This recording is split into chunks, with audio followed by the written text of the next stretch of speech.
रात के 1 बजे सुनसान हाईवे, घना कोहरा और सड़क किनारे एक औरत सफेद साड़ी में हाथ हिलाते हुए।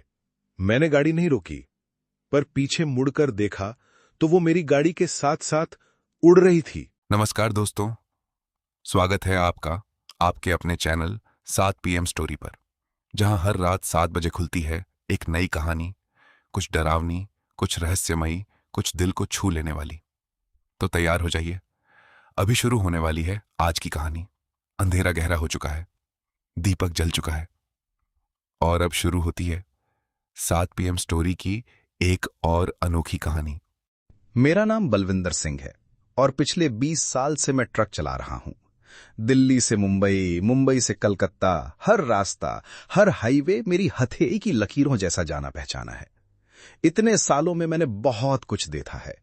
हादसे, चोर डकैत, खराब मौसम, पुलिस की झंझट, ढाबों के झगड़े, हर तरह का तजुर्बा मेरे पास है। लोग कहते हैं ट्रक ड्राइवर की जिंदगी आसान होती है, बस स्टीयरिंग पकड़ो और चलते रहो।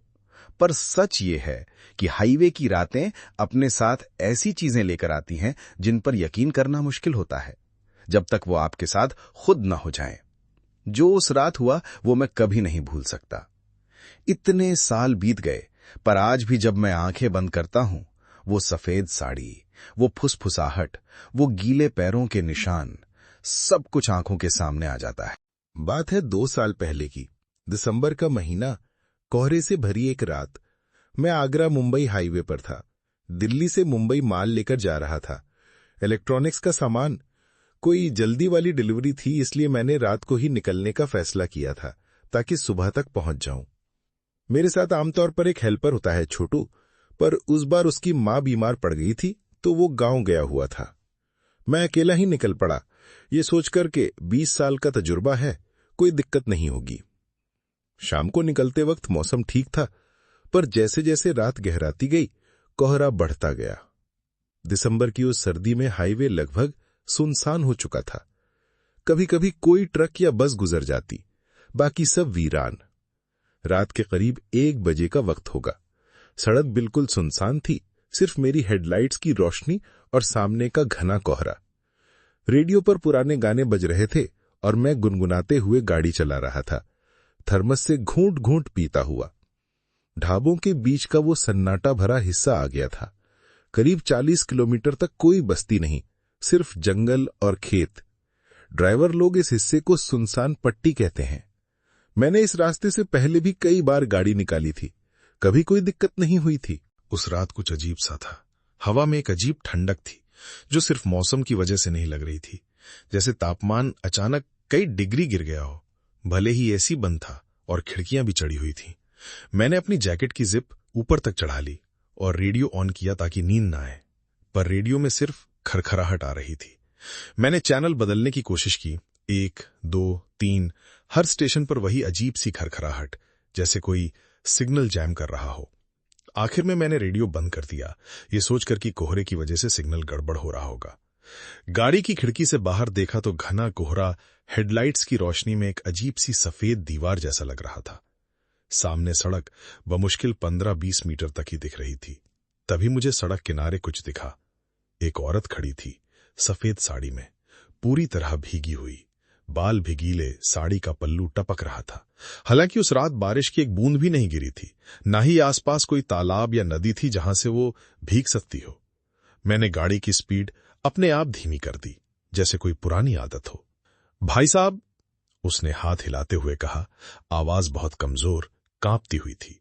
मुझे अगले शहर तक छोड़ दो प्लीज, मेरी तबीयत ठीक नहीं है, बहुत देर से यहां खड़ी हूं। मैंने गाड़ी थोड़ा और धीमी की, उसे गौर से देखने की कोशिश की। उसका चेहरा साफ नहीं दिख रहा था, बाल उसके चेहरे पर गिरे हुए थे। कुछ अजीब सा लगा, इतनी सर्दी में इतनी सुनसान जगह पर कोई अकेली औरत भीगी हुई आधी रात को खड़ी है। ना कोई गाड़ी खराब पड़ी दिख रही थी, ना कोई सामान, न मोबाइल हाथ में। मैं 20 साल से ड्राइविंग कर रहा हूं और इस पेशे में एक चीज सिखा दी जाती है, अनुभव से, कभी किताब से नहीं। रात को अकेली सड़क पर सुनसान जगह में किसी अजनबी को मत रोको, खासकर जब कुछ भी मैच न करे, जब कहानी में कोई कड़ी छूटती लगे। मेरे अंदर एक आवाज बोली, बलविंदर, यहां कुछ ठीक नहीं है। माफ करना बहन जी, मैं यहां नहीं रुक सकता। आगे ढाबे पर कोई मिल जाएगा, वहां से मदद ले लेना। और मैंने गाड़ी आगे बढ़ा दी, एक्सीलरेटर पर पैर थोड़ा दबाते हुए। रियर व्यू मिरर में देखा तो वो औरत वहीं खड़ी थी, बिल्कुल स्थिर, मेरी गाड़ी को घूरती हुई। और अब मुझे उसका चेहरा दिख गया था, बस एक पल के लिए। उसकी आंखों में कोई रोशनी नहीं थी, जैसे दो गहरे काले गड्ढे हों। कुछ पल बाद वो अंधेरे और कोहरे में गायब हो गई, जैसे कभी थी ही नहीं। मेरे हाथ स्टीयरिंग व्हील पर पसीने से भीग गए, हालांकि गाड़ी में ठंडक बढ़ती जा रही थी। कुछ किलोमीटर आगे बढ़ते ही मेरा मन थोड़ा हल्का हुआ। मैंने सोचा शायद कोई असली मुसीबत में फंसी औरत थी, और मुझे बुरा लगा कि मैंने उसे नहीं रोका। अगर सच में उसे मदद चाहिए थी तो, मैंने खुद से सोचा।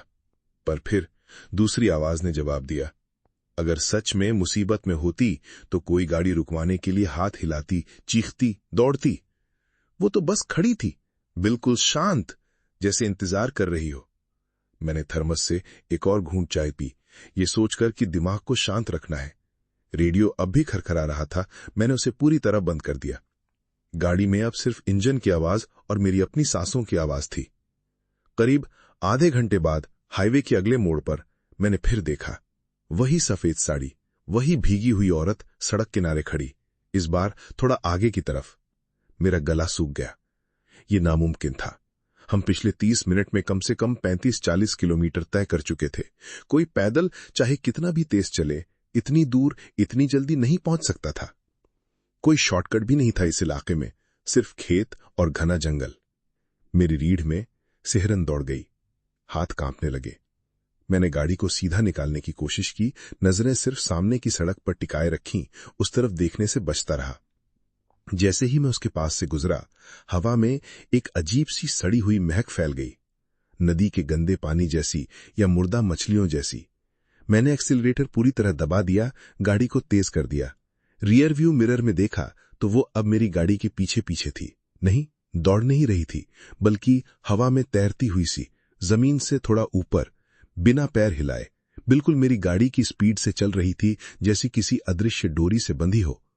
मेरा दिल मुंह को आ गया, सांसें तेज हो गईं और मैं बुदबुदाने लगा, वाहिगुरु वाहिगुरु जी। मैंने गाड़ी और तेज कर दी, स्पीडोमीटर 100 पार कर गया, फिर 110, पर रियर व्यू मिरर में वो अब भी वहीं थी, ठीक उसी दूरी पर, जैसे गाड़ी की स्पीड का उस पर कोई असर ही न हो। अचानक रियर व्यू मिरर में वो साया गायब हो गया। मैंने राहत की सांस ली, थोड़ा गाड़ी की स्पीड कम की, पर वो राहत ज्यादा देर नहीं टिकी। तभी मुझे पीछे कुछ आवाज सुनाई दी, जैसे कोई ट्रक के केबिन के पीछे माल के बीच कुछ खटखटा रहा हो। ठक ठक ठक, बिल्कुल इंसान की उंगलियों जैसी दस्तक, जो धीरे धीरे तेज होती जा रही थी। कौन है? मैंने चिल्लाकर पूछा। आवाज में डर साफ झलक रहा था, पर गाड़ी रोकने की हिम्मत नहीं हुई। खटखटाहट तेज होती गई, अब वो पूरे केबिन की दीवारों से आने लगी थी, पीछे से, बगल से, यहां तक कि सीट के नीचे से भी। फिर अचानक सब शांत हो गया। सन्नाटे में मुझे एक फुसफुसाहट सुनाई दी, बिल्कुल केबिन के अंदर से, जैसे कोई मेरे कान के बिल्कुल पास बैठा हो, इतना पास कि उसकी सांस मेरे कान पर महसूस हो सके। हालांकि कोई सांस की गर्माहट नहीं थी, बल्कि एक बर्फ जैसी ठंडक थी। रोक दो गाड़ी, मुझे उतरना है। मेरे रोंगटे खड़े हो गए। मैंने पीछे मुड़कर देखने की हिम्मत नहीं की। मेरा पूरा शरीर पसीने से भीग गया था, हालांकि केबिन बर्फ जैसा ठंडा हो चुका था। हाथ स्टीयरिंग व्हील पर इतना कांप रहे थे कि गाड़ी हल्की सी लहरा गई। तुम कौन हो? मैंने कांपती आवाज में पूछा, आगे सड़क पर नजर जमाए हुए, दांत भींचते हुए ताकि आवाज ना कांपे। मुझे घर जाना है, वो आवाज बोली, बच्ची जैसी मासूम, फिर अचानक बूढ़ी औरत जैसी भारी, जैसे कई आवाजें एक साथ बोल रही हों। बहुत साल हो गए मुझे घर गए हुए, तुम मुझे छोड़ दोगे ना भाई साहब? बस थोड़ी दूर। मुझे नहीं पता तुम कौन हो। मैंने बोलने की कोशिश की, आवाज रुंझती जा रही थी, पर मैं तुम्हें कहीं नहीं छोड़ सकता। क्यों? आवाज में अचानक कुछ गुस्सा सा भर गया। सब यही कहते हैं, कोई मेरी मदद नहीं करता। 10 साल हो गए मुझे यहीं भटकते हुए, और कोई मुझे घर तक नहीं पहुंचाता। केबिन में अचानक तेज हवा चलने लगी, हालांकि खिड़कियां पूरी तरह बंद थीं। डैशबोर्ड पर रखी छोटी गणेश जी की मूर्ति कांपने लगी, फिर गिर पड़ी। मैंने जेब से अपना रुमाल निकाला और मुंह पर रखकर गायत्री मंत्र बुदबुदाना शुरू कर दिया। मेरी दादी ने बचपन में सिखाया था, जब भी डर लगे बेटा ये मंत्र याद करना। जैसे ही मैंने मंत्र बोलना शुरू किया, वो चिड़ी हुई सी बोली, बंद करो ये, मुझे परेशान मत करो। फिर धीरे धीरे कमजोर पड़ने लगी, जैसे कोई दूर होता जा रहा हो। दूर कोहरे के बीच से मुझे एक धुंधली सी पीली बत्ती दिखी, किसी ढाबे की रोशनी। मैंने पूरी ताकत से गाड़ी उस तरफ मोड़ी, प्रार्थना करते हुए कि ये कोई मरीचिका न हो। जैसे ही ढाबे के करीब पहुंचा, वो खटखटाहट, वो फुसफुसाहट, वो ठंडक सब अचानक बंद हो गई, जैसे कुछ था ही नहीं। कैबिन का तापमान भी सामान्य होने लगा। मैंने गाड़ी को झटके से रोका, कांपते हाथों से दरवाजा खोला और लगभग गिरते हुए अंदर भागा। ढाबे में एक बूढ़ा आदमी अकेला बैठा था, लालटेन की रोशनी में चाय बना रहा था। बाहर एक चारपाई पर कंबल ओढ़े एक और आदमी सो रहा था, शायद कोई दूसरा ड्राइवर। क्या हुआ भाई, भूत देखा है क्या? बूढ़े आदमी ने मजाक में कहा। फिर मेरा पीला पड़ा चेहरा और कांपते हाथ देखकर उसकी मुस्कान गायब हो गई। अरे बैठो बैठो, पानी लाऊं? मैं बेंच पर बैठ गया, हांफते हुए पूरी बात बताई। वो औरत सफेद साड़ी में, दूसरी बार का अजीब से दिखना, कैबिन में खटखटाहट, वो फुसफुसाहट जो मेरे कान के पास बोली थी। बूढ़े आदमी की आंखों में कोई हैरानी नहीं थी, बस एक जानी पहचानी उदासी थी, जैसे ये कहानी उसने बहुत बार सुनी हो। उसने चाय का कप मेरे सामने रखा और चारपाई पर बैठकर गहरी सांस ली। बेटा, उसने धीमी आवाज में कहा, ये किस्सा हर कुछ महीने में सुनने को मिलता है। तुम अकेले नहीं हो जिसने ये देखा। क्या मतलब? मैंने चाय का कप हाथ में पकड़े हुए पूछा। हाथ अब भी कांप रहे थे। 12 साल पहले बूढ़े ने कहना शुरू किया, इसी हाईवे पर यहां से 5 किलोमीटर आगे एक बस दुर्घटना हुई थी। बहुत बड़ा हादसा था। बस पुल से नीचे नदी में गिर गई थी। बारिश की रात थी, ड्राइवर को कुछ दिखा नहीं होगा शायद। 30 से ज्यादा लोग मरे थे उसमें, ज्यादातर औरतें और बच्चे थे, क्योंकि वो एक तीर्थ यात्रा से लौट रहे थे। उसने चाय का एक घूंट लिया, फिर आगे बोला, उनमें से एक औरत थी, कमला नाम था उसका। सुना है, वो अपनी छोटी बेटी के साथ यात्रा पर गई थी। हादसे में उसकी बेटी की लाश मिल गई, पर कमला की लाश कभी नहीं मिली। बस उसकी सफेद साड़ी का एक टुकड़ा नदी किनारे मिला था। मेरा गला सूख गया। तो वो कहते हैं कमला की आत्मा आज भी उस जगह भटकती है, अपनी बेटी को ढूंढते हुए, या शायद घर जाने का रास्ता ढूंढते हुए। जो ड्राइवर उसे लिफ्ट दे देते हैं वो कभी अपनी मंजिल तक नहीं पहुंचते। उनकी गाड़ियां अगले दिन सुनसान जगह पर मिलती हैं, ड्राइवर गायब। पुलिस केस दर्ज होता है, कुछ हाथ नहीं लगता। मेरे रोंगटे खड़े हो गए। और जो नहीं बिठाते उनका क्या होता है? उनके साथ यही होता है जो तुम्हारे साथ हुआ बेटा, पीछा, आवाजें, डर। कमला नाराज हो जाती है क्योंकि उसे लगता है कोई उसकी बेटी को उससे दूर कर रहा है या उसे उसके घर पहुंचने से रोक रहा है। पर सुबह होते ही सब गायब हो जाता है। बस एक बार जिंदगी में कभी उस रास्ते से मत गुजरना अकेले, आधी रात को, खासकर दिसंबर के महीने में जब हादसा हुआ था। आपको ये सब कैसे पता? मैंने पूछा। बूढ़े ने एक लंबी सांस ली, आंखों में कुछ दर्द झलका। क्योंकि बेटा, मेरा बड़ा भाई भी उन ड्राइवरों में से एक था जो कभी वापस नहीं लौटे। 15 साल पहले की बात है। तभी से मैंने ये ढाबा यहां खोल लिया, ताकि जो भी ड्राइवर इस रास्ते से रात को गुजरे, कम से कम एक जगह हो जहां वो रुक सके, सुरक्षित रह सके। मैं सुनकर कांप उठा, चाय का कप हाथ में पकड़े हुए बस बैठा रहा। आज रात यहीं रुक जाओ बेटा, बूढ़े ने कहा। सुबह होते ही निकल जाना, रात को उस रास्ते पर दोबारा मत जाना। मैंने उस रात ढाबे पर ही रुकने का फैसला किया। बूढ़े ने मुझे कंबल दिया और चारपाई दिखाई, बगल में जहां वो दूसरा ड्राइवर सो रहा था। मैं लेट तो गया, पर नींद कोसों दूर थी। हर आहट पर, हर हवा के झोंके पर मेरा दिल उछल पड़ता। मैंने पूरी रात आंखें बंद करके बस लेटे रहने में बिताई, दादी का सिखाया मंत्र मन ही मन दोहराते हुए। करीब 4 बजे मुझे बाहर से कुछ आवाज सुनाई दी, बहुत हल्की, जैसे कोई सिसक रहा हो दूर से। मैंने कंबल और कसकर लपेट लिया, आंखें बंद रखीं, हिलने की हिम्मत नहीं हुई। वो सिसकी कुछ देर सुनाई दी, फिर धीरे धीरे दूर होती गई, जैसे कोई हवा में तैरते हुए आगे बढ़ गया हो, अपने भटकने के सफर को जारी रखते हुए। जैसे ही सूरज की पहली किरण खिड़की से अंदर आई, मैं उठ बैठा, राहत की एक गहरी सांस ली। बूढ़ा आदमी पहले से जागा हुआ था, चूल्हे पर चाय चढ़ा रहा था। रात को नींद आई? उसने मुस्कुराते हुए पूछा। बिल्कुल नहीं, मैंने जवाब दिया, पर जिंदा हूं यही बहुत है। उसने हंसते हुए सिर हिलाया, चाय का कप मेरी तरफ बढ़ाया। यही सबसे बड़ी बात है बेटा, चलो चाय पियो फिर निकल जाना। चाय पीने के बाद मैंने हिम्मत जुटाई और अपने ट्रक की तरफ बढ़ा। सुबह की रोशनी में सब कुछ सामान्य लग रहा था। कोहरा छट चुका था, पक्षी चहचहा रहे थे, हाईवे पर 2-4 गाड़ियां गुजरने लगी थीं। रात का वो खौफ अब किसी बुरे सपने जैसा लगने लगा था। मैंने हिम्मत करके अपने ट्रक के पीछे माल के डिब्बों के बीच जाकर देखा। कुछ नहीं था, कोई निशान नहीं, कोई सबूत नहीं कि रात को वहां कुछ था। सब कुछ वैसा ही था जैसा मैंने दिल्ली से लोड करते वक्त छोड़ा था। राहत की सांस लेते हुए मैं ड्राइवर की तरफ वापस आया, पर जब मैंने दरवाजा खोला और सीट पर बैठने से पहले उसे देखा, मेरा खून जम गया। सीट पर धूल की परत पर 2 गीले पैरों के निशान थे, छोटे छोटे, जैसे किसी बच्चे के नंगे पैर भीगे हुए वहां कुछ देर के लिए बैठे हों। निशान अभी भी हल्के हल्के गीले थे, जैसे अभी अभी बने हों। मैंने कांपते हाथों से रुमाल निकाला और उन निशानों को पोंछ दिया। फिर सीट पर बैठने से पहले एक पल के लिए आंखें बंद करके दादी का सिखाया मंत्र फिर से बुदबुदाया।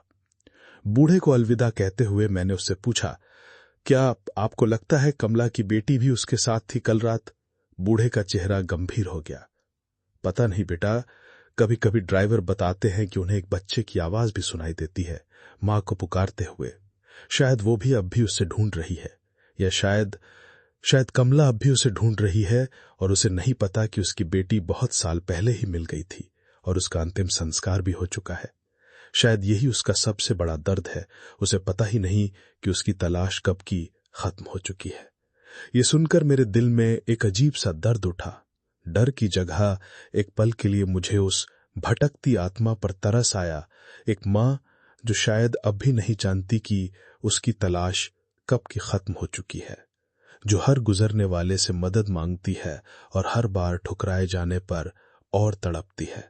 मैंने उस दिन के बाद कभी उस रास्ते से रात को अकेले सफर नहीं किया। जब भी उस हाईवे से गुजरना जरूरी हो, मैं सूरज ढलने से पहले ही अपनी मंजिल तक पहुंचने की पूरी कोशिश करता हूं, या फिर किसी दूसरे ड्राइवर को साथ ले लेता हूं। अकेले रात को दिसंबर के महीने में उस सुनसान पट्टी से गुजरना, ये मैं अब कभी नहीं करता। छोटू को जब मैंने ये पूरा किस्सा सुनाया तो पहले तो उसने हंसकर उड़ा दिया, भाई साहब थक गए थे आप, नींद में कुछ देख लिया होगा। पर जब मैंने उसे सीट पर मिले गीले पैरों के निशान की बात बताई, उसका चेहरा उतर गया। आज भी जब उस हाईवे से गुजरता हूं, दिन के उजाले में भी, मैं उस मोड़ के पास से गुजरते वक्त हल्के से हाथ जोड़ लेता हूं। मन ही मन कहता हूं, माफ करना बहन जी, मैं मदद नहीं कर सकता, पर भगवान तुम्हें रास्ता दिखाए, तुम्हारी तलाश जल्दी खत्म हो। और उस बूढ़े आदमी का ढाबा आज भी वहीं है, उसी हाईवे पर, एक छोटी सी पीली बत्ती चलाए, हर उस ड्राइवर का इंतजार करते हुए जो रात के अंधेरे और कोहरे से बचकर वहां पनाह ढूंढ ले। क्योंकि कुछ सवारियां ऐसी होती हैं जिन्हें कभी नहीं बिठाना चाहिए, चाहे वो कितनी भी मजबूर, कितनी भी बेबस क्यों न लगे। कुछ दर्द इतने गहरे होते हैं कि वो मौत के बाद भी खत्म नहीं होते। और कभी कभी सबसे बड़ी दयालुता यही होती है कि हम उस दर्द के आगे झुके नहीं, बल्कि सुरक्षित दूरी बनाए रखें। मैंने उस दिन के बाद कभी उस रास्ते से रात को अकेले सफर नहीं किया। जब भी उस हाईवे से गुजरना जरूरी हो, मैं सूरज ढलने से पहले ही अपनी मंजिल तक पहुंचने की पूरी कोशिश करता हूं, या फिर किसी दूसरे ड्राइवर को साथ ले लेता हूं। अकेले रात को दिसंबर के महीने में उस सुनसान पट्टी से गुजरना, ये मैं अब कभी नहीं करता। छोटू को जब मैंने ये पूरा किस्सा सुनाया तो पहले तो उसने हंसकर उड़ा दिया, भाई साहब थक गए थे आप, नींद में कुछ देख लिया होगा। पर जब मैंने उसे सीट पर मिले गीले पैरों के निशान की बात बताई, उसका चेहरा उतर गया। आज भी जब उस हाईवे से गुजरता हूं, दिन के उजाले में भी, मैं उस मोड़ के पास से गुजरते वक्त हल्के से हाथ जोड़ लेता हूं। मन ही मन कहता हूं, माफ करना बहन जी, मैं मदद नहीं कर सकता, पर भगवान तुम्हें रास्ता दिखाए, तुम्हारी तलाश जल्दी खत्म हो। और उस बूढ़े आदमी का ढाबा आज भी वहीं है, उसी हाईवे पर, एक छोटी सी पीली बत्ती चलाए, हर उस ड्राइवर का इंतजार करते हुए जो रात के अंधेरे और कोहरे से बचकर वहां पनाह ढूंढ ले। क्योंकि कुछ सवारियां ऐसी होती हैं जिन्हें कभी नहीं बिठाना चाहिए, चाहे वो कितनी भी मजबूर, कितनी भी बेबस क्यों न लगे। कुछ दर्द इतने गहरे होते हैं कि वो मौत के बाद भी खत्म नहीं होते। और कभी कभी सबसे बड़ी दयालुता यही होती है कि हम उस दर्द के आगे झुके नहीं, बल्कि सुरक्षित दूरी बनाए रखें। न तो दोस्तों, यहीं खत्म होती है आज की कहानी। कैसी लगी आज की कहानी? कमेंट में जरूर बताना। आपको सबसे ज्यादा कौन सा हिस्सा डराया या फिर कौन सा ट्विस्ट पसंद आया? अगर कहानी पसंद आई हो तो लाइक करना न भूलें, चैनल को सब्सक्राइब कर लें और बेल आइकन दबाना मत भूलना, ताकि हर नई कहानी आप तक सबसे पहले पहुंचे। अगली कहानी और भी डरावनी और रोचक होने वाली है। मिलते हैं कल रात ठीक 7 PM पर। अब सोने से पहले एक बार फिर सोच लेना, क्या सचमुच अकेले सो पाओगे? अच्छी रात, या कहें डरावनी रात। 7 PM स्टोरी, जहां कहानियां कभी खत्म नहीं होती। जय श्री राम। नमस्कार।